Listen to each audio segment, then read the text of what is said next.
Hello and welcome to podcast number 21 of the Beautiful Things podcast. Thank you so much for joining me. For all of you who've been watching my podcast for some time, welcome back. And to those of you who are new, thanks for stopping by. I haven't podcast for a little while because for those of you who watch my podcast, you'll know I've had a crazy couple of weeks visiting the Edinburgh Yarn Festival and then jetting off to LA and Las Vegas.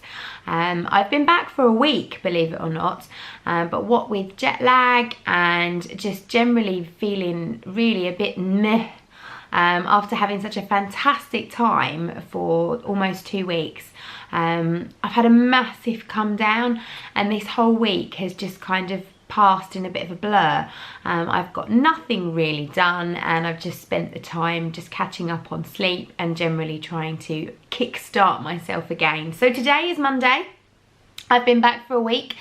Last night about 10 o'clock I suddenly had a flash of realisation that if I didn't do something about sorting it all out, I was going to have yet another week of just downward slide, and then before I knew it the Easter holidays would be upon me and I would just be in disaster zone. So I pulled out my notebook and my diary and my planner and I set to writing myself some achievable goals and a list of things to do for today. And first on my list was to record a podcast and get you guys caught up to date with where I am and what I'm doing.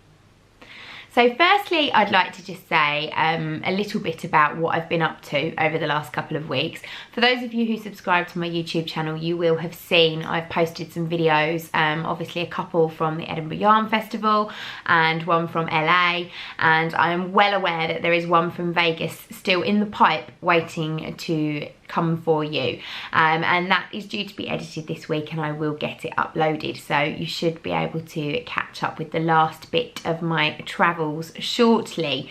EYF, let's start with that. It was amazing. Although it was an absolute whirlwind trip, literally arriving on the Thursday afternoon, going straight to the Knit and Natter, out for drinks with some fellow podcasters and then round the show Friday, to fly out of Edinburgh Friday night on my way to America was a little bit crazy, but it was super fun.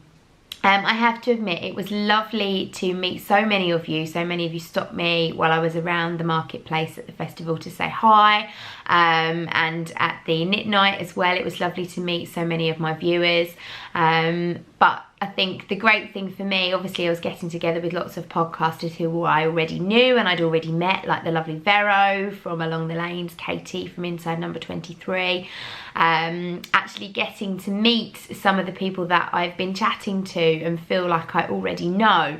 So Hannah from the Crafty Chat podcast, it was really nice to finally meet her, and I think as well Nikki from Tea and Possibilities, we met in the podcaster lounge on the Friday, and it was so nice to actually finally, you know, say put a face to a name. Obviously we know what we look like, but to actually talk to each other in person, so that was nice.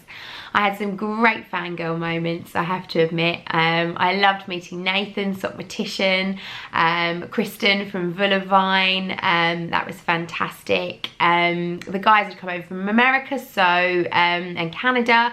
There was Eric from Sticks Plus Twine and Mika from, I'm gonna get this right, Knit Night with Mika. So lovely to meet so many podcasters who I watch on a weekly basis and actually get to know them. So yeah, really enjoyable. And then obviously there was the yarn, so much lovely yarn. When I was there, I sort of said to myself, oh, 1 day's enough, you don't need 2 days. But actually what you kind of need is a day at the Yarn Festival, a week back watching everybody's podcasts and videos, and then another day at the Yarn Festival. Because since coming back, I've caught up with everybody's podcasts and everybody's vlogs, and there's so many gorgeous yarns that I never saw, and stalls I don't remember visiting that didn't stick in my mind at the time, and there's things I've seen that I think, oh, I wish I'd got that, I wish I'd been back and bought it, but hey, there's always next year.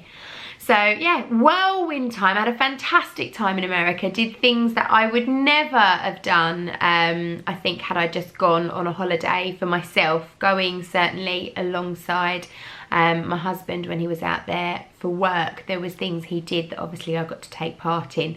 That was so much fun. The restaurants we ate in were amazing. The food was delicious. The people were lovely. The lifestyle was great. And just to have a bit of warmth and sunshine when it's been so cold and miserable here. Not now, obviously. It's glorious. But before we went, it was really quite bleh. So to get that heat and sunshine was really, really lovely. So yeah, crazy couple of weeks. I'm back. So what are we going to start with? What's on my needles? I am officially a bad knitter. I had grand plans for what I was going to do while I was away. Needless to say, none of it got done. That Enchanted Messa that I planned and all of the yarn that I'd so carefully wound and packed and got started, it didn't happen. It didn't even come out of my bag until I got home, and then I did a couple of rounds on the neck last week, but nothing even worth showing you. So yeah, bad knitter. As for the socks, I've got those. Now before I get them out of the bag, I had knit 2 cuffs before I went to Edinburgh, and at Edinburgh I knitted 3/4 of a leg, which was fine. I then did about 10 rows probably on the plane on the way to America, and then about 10 rows in the car from LA to Vegas. That is the sole tally of my holiday knitting. Nothing else got done. Nothing at all. Once I hit Vegas, it went in the cupboard and it didn't even come out. On the plane on the way home, I took the bag out of my hand luggage. It was sitting next to me while I watched films, but I was too sleepy to actually knit, and the cabin was all in darkness and I didn't do any. So bad knitter. However, this week I have got back on it. I am aware that these socks are for the Sockmaticians Sock-Along cow, which ends on Friday, so it's Monday today. So the end is in sight and I'm determined to get these finished. So I knit the heel flap, I did my gusset and turned the heel, and I've picked up my stitches and I've done my shaping, and I did all of that last night. So this is now ready to just knit the foot. So I've got the kids' swimming class tomorrow, and I've got this evening and the next couple of evenings free, so that should get done. Toes don't take me very long at all. I need about half an hour for a toe, so we're on track.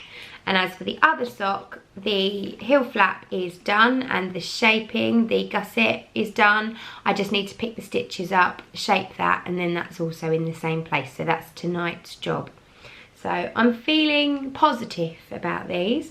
If I don't get them done, I think it will be a shame, especially as Nathan and I compared our socks in public on my vlog at the Edinburgh Yarn Festival, and I declared that I would be entering them to his sock along. If I don't finish them, it would be a real shame. So that is my challenge for the week. I must admit, before I started those though this week, I did just sit down for a bit of mindless knitting, and I put another pattern repeat into my groovy shawl, which had been parked for a little while. So it's really hard to show you this because it's all scrunched up on the needles, but you can see it's kind of concertina-y and ridgy with its little points. So yeah, hard to really show you, but there are 4 more pattern repeats of that left. There's 20 rows to a pattern repeat, so that's not far off being finished either. So I think that's next on my list once I've finished these socks. So I'm trying to set myself a bit of a personal challenge to finish some of my whips, but let's talk cows. So I'm aware that I've launched a exploration station cowl, and I am still very much planning on casting on. That starts on the 1st of April, so that's this Saturday. So I'm hoping I've given you enough warning in previous podcasts I've obviously set up a chatter thread on the Ravelry page, so it'd be great if you're going to take part, if you pop over to the Ravelry group and just say hi, let us know what yarns you've chosen, maybe post a picture of your yarns, and then we can start to chat about our plans. So I've got my yarn all ready here. So I've got my lovely grey, which I've already caked, my Voulon Vine Octopus Garden, and my lovely purple and green that I picked up at Unravel. So they're ready, so I shall cake those at some point this week, ready to cast on Saturday. I'm actually going away for a couple of days with the kids, so I don't know that I will actually cast on necessarily on Saturday, but I may cast on Sunday night. But certainly the Cal officially starts on the 1st of April and is going to run for 3 months, so you've got plenty of time to get your exploration stations knitted. I've had a couple of people offer me some prizes for the Cal, which is really lovely, so I'm waiting for them to arrive, and when they do I'll show you what they're going to be. But we're going to have a really lovely prize pack for that knit along. So yeah, pop over to the Ravelry group, let us know that you're going to join in. That's the only thing that I'm going to let myself cast on. Everything else I must finish, so my existing whips. So I'm going to be really, really strict on myself. So also talking knit-alongs, we are closing on Friday our James C. Brett Misty Cal, and that was started in January, and that was for anybody to knit anything they like or crochet anything they like with the James C. Brett Misty yarn, purchased from Tilly's Wool Wagon, my local yarn shop. So I know quite a few of you have already entered your makes onto the Ravelry finished objects thread. There's quite a few lovely things to see. I would say if you're super speedy, you've still got time to join in. We don't close the thread until Friday, and I will announce the winner of that in my next podcast. And then lastly, we have our ongoing Cal, which is the gift along, which is a craft along. So that's basically an opportunity to make as many early Christmas presents as you like each month, put them in a box, and then come December you should have a box of 12 or more gifts ready to allocate to your friends and family. I was a bit slow on closing the February thread and starting the March thread. What with the craziness of EYF and everything else, I didn't get round to it until the other day, so I do apologise for that. So I have now closed the February thread, and I have opened up a March thread, which I'm aware will be closing on Friday. So if you have made things in March for the gift along, do pop along and enter them into the FO thread. And again, I'll draw a winner at the same time as the Misty Cow, and I'll announce that in the next podcast too. But I do have a winner for February. So there was loads and loads of lovely makes in the February thread. I found it really hard to pick my favourite. But the one that I picked is not only really pretty, but also an amazing amount of work has gone into simply more than just the knitting, the vast amount of ends that must have had to have been darned in for this particular make. So the prize goes to Yarn Taxi Driver, who is also Janet Leclerc, and she's from a place called Watertown in Connecticut. And she's made the most beautiful pair of socks, so I'll pop a picture up here for you. These socks are scrappy socks. And Janet hasn't said what pattern she's used, but you can see all of the little squares of scrappy yarn that have all been knitted into these beautiful socks. It's so intricate and really clever, and I thought they were really pretty, as well as obviously a really good use of scraps, and will make a lovely present for some lucky recipient at Christmas. So well done, Janet. If you can PM me on Ravelry with your postal address, then I will get your prize pack sent out to you. So the prizes for the gift along are fun little goodie bags that I am making up myself of all sorts of fun little yarny related and crafty related bits and bobs. As we progress through the year, then the prizes may change, obviously, if we get things sent in to the podcast to give us prizes. But for now, I'm making up little goodie bags, so your goodie bag will be winging its way to you shortly, just as soon as you've let me have your address. So that's all of our knit alongs and crochet alongs. I want to talk about a knit along that I've entered. So I've talked about this before, but Nikki from the Tea and Possibilities podcast is running the Best Year Ever Cal. And as part of the Best Year Ever Cal, you choose 4 things that you want to make through the year just for you. And one of those is my groovy shawl, which obviously is nearly finished. The other one was my Enchanted Messa. Now, if you saw my Edinburgh videos, you would know that it is finished. I'm going to just fold the cow down so that I can hold it up. Ta-da! Here is my Enchanted Messa jumper. I'm not going to model this for you because it's so super hot. I did wear it for the Edinburgh Yarn Festival. There is plenty of footage of me wearing it. I'll put a picture up here. This was the night that I finished it. So it was the night before we left for Edinburgh, so Wednesday night at 10 o'clock. I just finished darning in all the ends and I finished it literally at the very last minute. So I was really pleased with that.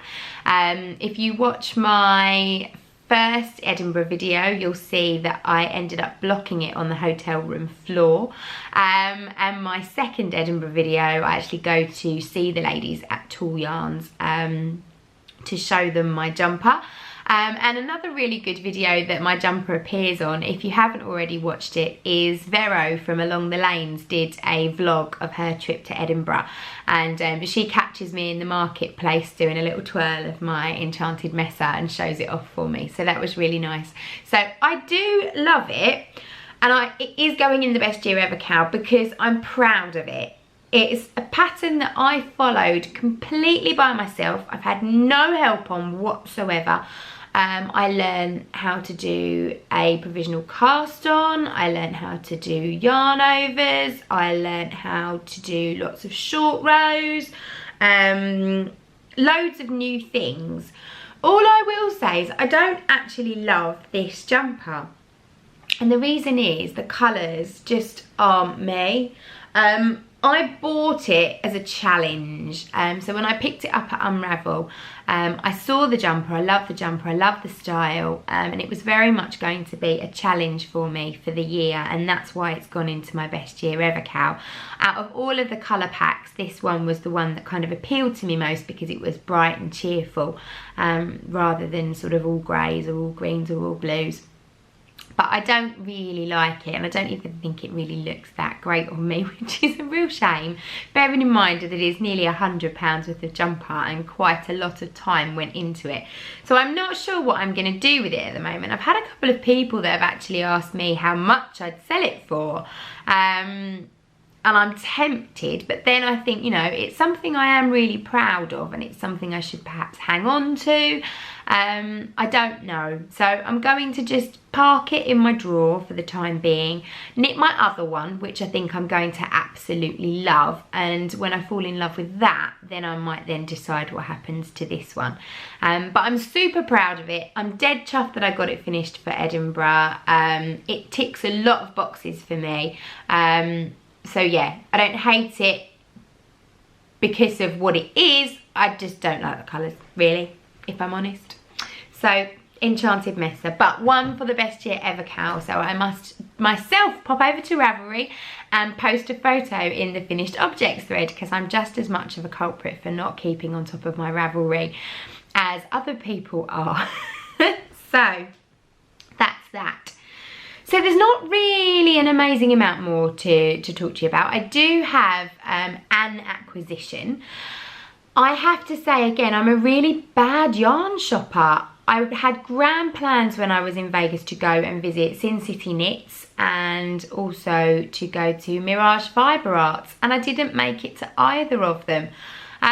What I'd planned to do was, while hubby worked and he was due to be at a conference for 5 days, that when he was working I would go and do stuff like that. But as it was, one of the days I went out to Joann's, to the fabric shop, which was fine. The two knitting shops were nowhere near that, so I couldn't really combine that as a trip.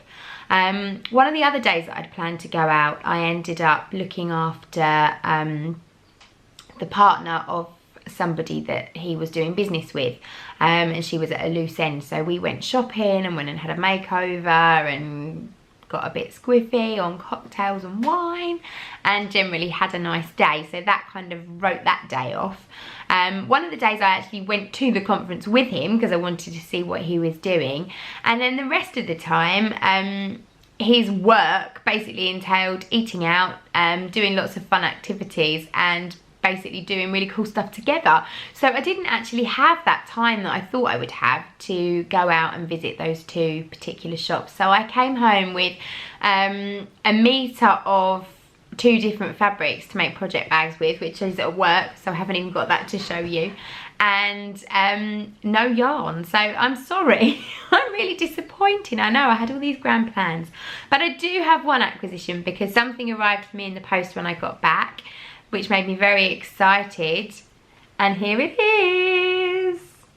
It's the hand dyed by Kate watermelon sock yarn. So this sock yarn is the sock yarn that I'd hoped to pick up at Unravel, that Kate had sold out of. She then opened up pre-orders just before I went away, firstly to those of us who've missed out at Unravel, and then to her general customers. Now she only dyes this once a year, so to get your hands on some of this is really hard. I know that they sold out really quickly with the pre-orders as well, so I'm really pleased to get this started. But this is also going into the pile with my yarn that I bought at EYF, and it's not going to be cast on until I have completed my existing whips. I am going to clear them out before I start anything new. There you go, I've said it twice now. As for EYF acquisitions, if you haven't already watched, if you watch my second Edinburgh Yarn Festival video, right at the end I go through all my purchases with you, and I also show you what Elspeth and Viv bought as well. So just jump back to that. I'm not going to tell you all about that here because I've already done it. So what else have I got to talk to you about? Not a lot really, just some general chatter really. I have done a tiny bit of sewing. Just before I left we had a project bag class, and I taught my pupils to make my quilted drawstring project bags. This is my jumper size, so this fits about 4 or 5 skeins in this size. This particular one I made during the class, and it is going into my box ready for my shop updates, which I'm going to do shortly. I'll show you the fabric. So it's really cute. Let's try and get this to focus. There we go. So it's all these lovely cuckoo clocks and little teddy bears and flowers and random bits and bobs. It's a really lovely fabric. So I'm going to pop that into the box. I've got some really cool fabric that I bought in America with alpacas on it.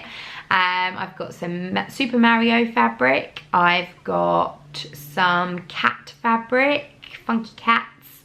I've got some funky vintage fabrics as well that I thought I'd turn into project bags, and I'm going to make quite a few of the quilted large jumper bags and also the smaller sock size as well. So I'm going to get those done over the next month or so, and then I will have a shop update, so I'll let you know when that's going to be. The shop is quite bare at the moment. There are a few notions pouches and ring row counter sets available, but I think we're pretty much sold out of zip project bags, but there are small sock size drawstring bags available, and they're still in the sale, so do pop to the shop.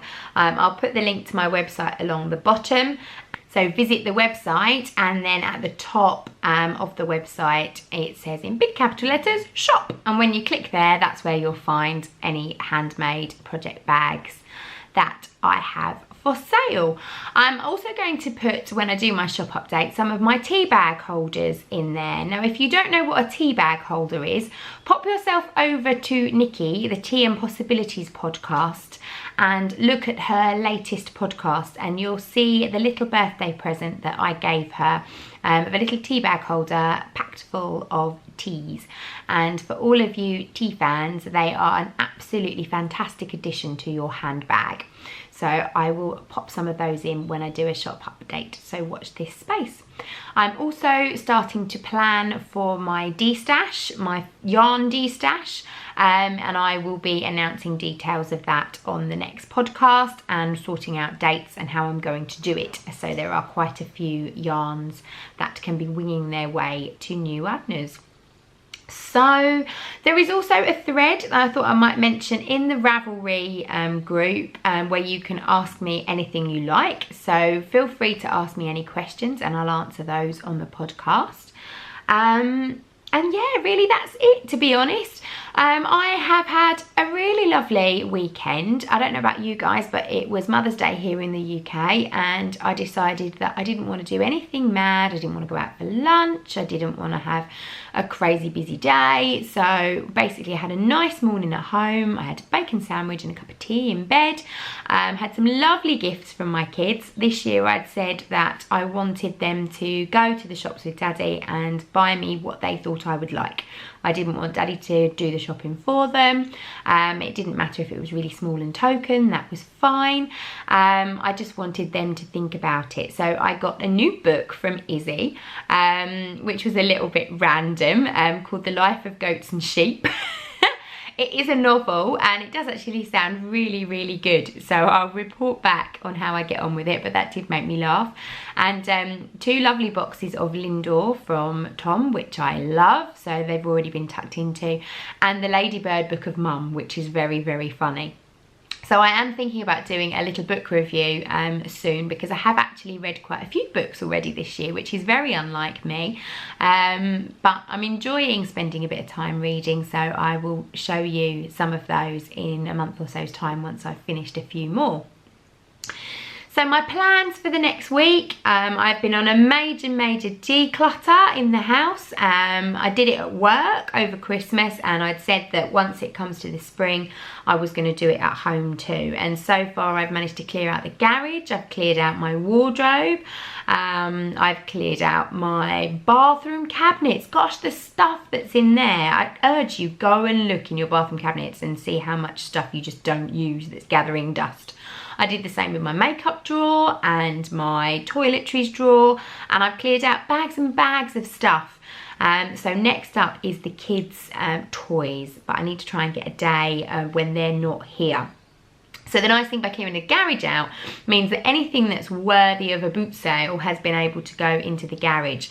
So I'm going to be back to boot sailing this summer, which I absolutely love. It's a great way of clearing out your clutter and not just giving it away for next to nothing. So it's spring, it is time to spring clean. Go out and declutter. That's my message to you. Declutter your home and it will inadvertently, that's the word I'm looking for, isn't it? Declutter your life. That's what I'm hoping for. So space to breathe, relax, and generally get on with the day to day. So I wish you the best of luck if you're planning on joining me on a decluttering journey. Anyway, I'll stop waffling. I haven't really got much more to say to you. It's a short one this week. I will be back with you when I have something else to tell you about. So bye-bye for now. Take care.